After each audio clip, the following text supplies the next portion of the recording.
எப்போவுமே சென்னா மசாலா பண்ணும்போது கண்டிப்பாக பெரிய வெங்காயம் தான் யூஸ் பண்ணணும், சின்ன வெங்காயம் யூஸ் பண்ணக்கூடாது. அதுவும் பெரிய வெங்காயம் கண்ணாடி மாதிரி தான் இருக்கணும், ரொம்ப வந்து கருகு விட்டுறக்கூடாது. குழம்பு மிளகாய் தூளை யூஸ் பண்ணிக்கலாம், உங்களுக்கு சென்னா மசாலா தூள் தான் யூஸ் பண்ணணுன்றது கிடையாது.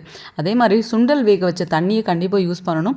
அதை வந்து ட்ரைன் பண்ணிவிட்டு வெறும் சுண்டல் மட்டும் ஆட் பண்ணக்கூடாது, அந்த டேஸ்ட்டே இருக்காது. ஏன்னா அந்த தண்ணியில் ரொம்ப டேஸ்ட் இருக்கும் அந்த தண்ணி. ஸோ அதை தான் யூஸ் பண்ணணும் கண்டிப்பாக. அதே மாதிரி ஒரு கால்வாசி எடுத்து நல்லா ஸ்மாஷ் பண்ணிட்டோ இல்லை நல்லா வந்துட்டு மிக்சியில் போட்டு நல்லா பேஸ்ட் மாதிரி அரைச்சும் கூட வந்து நம்ம கிரேவியில் சேர்த்துக்கலாம். ரொம்ப சூப்பராக இருக்கும். கிரேவியோட கன்சிஸ்டன்சி ரொம்ப அதிகமாகவும் இருக்க மாதிரி இருக்கும், திக்காகவும் இருக்கும், ரொம்ப டேஸ்ட்டாகவும் இருக்கும். அந்த அந்த கடலையெல்லாம் நல்லா கிரைண்ட் பண்ணுறதுனால அந்த பேஸ்ட் மாதிரி உள்ள டெக்ஸ்சரில் வந்து டேஸ்ட்டும் ரொம்ப நல்லாயிருக்கும். கண்டிப்பாக அந்த மாதிரி ட்ரை பண்ணி பாருங்கள். அதே மாதிரி இன்னொரு இன்க்ரீடியன்ட்னா இதில் வந்து கண்டிப்பாக சுகர் ஆட் பண்ணணும். நான் கண்டிப்பாக ஒரு ஸ்பூனாவது அட்லீஸ்ட் ஆட் பண்ணிடுவேன். எனக்கு கொஞ்சம் அதில் சுகர் இருக்கிறது ரொம்ப பிடிக்கும், அப்படி தான் பண்ணணுமே.